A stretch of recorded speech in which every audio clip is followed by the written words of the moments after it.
Obstructive pulmonary disease, जिसे COPD भी कहा जाता है, लंग्स की एक खतरनाक बीमारी है जिसमें पेशेंट को सांस लेने में दुश्वारी होती है। असल में COPD के मरीजों में दो कंडीशंस एक साथ लंग्स को इन्फेक्ट कर रही होती हैं। Number 1, emphysema. Number 2, chronic bronchitis. तो आइए देखते हैं कि इन दोनों कंडीशंस में हमारे लंग्स के साथ क्या होता है। क्रॉनिक ब्रोंकाइटिस, हमारे लंग्स में ट्यूब लाइक एयरवेज मौजूद होते हैं जिनसे होते हुए सांस हमारे लंग्स में दाखिल होती है और फिर इन्हीं एयरवेज के रास्ते बाहर भी निकलती है।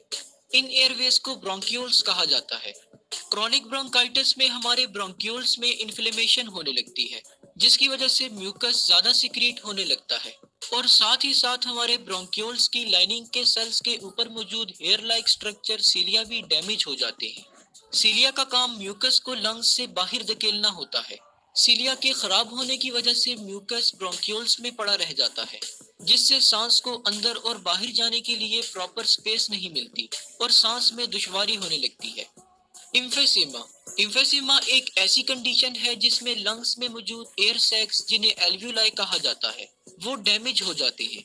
एल्व्यूलाई एक किस्म के इलास्टिक सैक्स होते हैं जो ब्रोंक्यूल्स के एंड पर मौजूद होते हैं।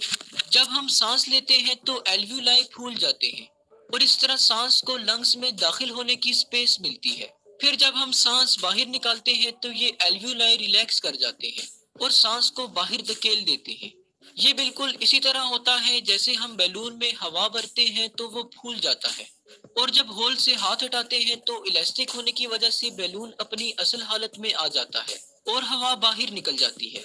एम्फेसीमा के मरीजों में एल्व्यूलाई के सेल्स में मौजूद इलास्टिसिटी खत्म हो जाती है जिसकी वजह से ये मरीज सांस को ठीक तरीके से बाहर नहीं निकाल पाते और इस तरह से इन्हें सांस लेने में दुश्वारी होती है। अगर किसी शख्स में ये दोनों कंडीशंस एक साथ पाई जाएं, तो ऐसे लोगों को क्रोनिक ऑब्स्ट्रक्टिव पल्मोनरी डिजीज यानी COPD का मरीज माना जाता है। COPD की सबसे बड़ी वजह स्मोकिंग है।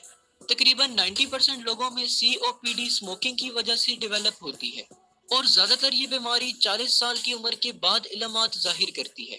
हम जानते हैं कि सिगरेट में बहुत सारे हार्मफुल केमिकल्स पाए जाते हैं और जब हम सिगरेट पीते हैं तो ये केमिकल्स आहिस्ता आहिस्ता हमारे लंग्स के एल्व्यूलाई और ब्रोंक्यूल्स को डैमेज करते जाते हैं जिससे फिर COPD की मर्ज लगती है। स्मोकिंग के अलावा कुछ और वजूहात से भी COPD हो सकती है, जैसा कि एयर पोल्यूशन और अल्फा 1 एंटीट्रिप्सिन प्रोटीन की कमी भी COPD कॉज कर सकती है। COPD को डायग्नोज करने के लिए चेस्ट एक्सरे, CT स्कैन और स्पेरोमेट्री टेस्ट परफॉर्म किया जाता है। स्पेरोमेट्री टेस्ट में मरीज एक डिवाइस की ट्यूब में जोर जोर से सांस लेता है जिसको देखकर डॉक्टर ये तयन करता है कि इस शख्स के लंग्स किस हद तक डैमेज हो चुके हैं। अब अगर ट्रीटमेंट की बात की जाए तो COPD को ट्रीट नहीं किया जा सकता, लेकिन इसे मजीद खराब होने से बचाने के लिए स्मोकिंग से परहेज और कुछ मेडिसिन जैसे कि कॉर्टिकोस्टेरॉइड्स और इनहेलर्स वगैरह दिए जाते हैं। तो होप सो इस वीडियो से आपको COPD के बारे में कुछ ना कुछ जरूर नया जानने को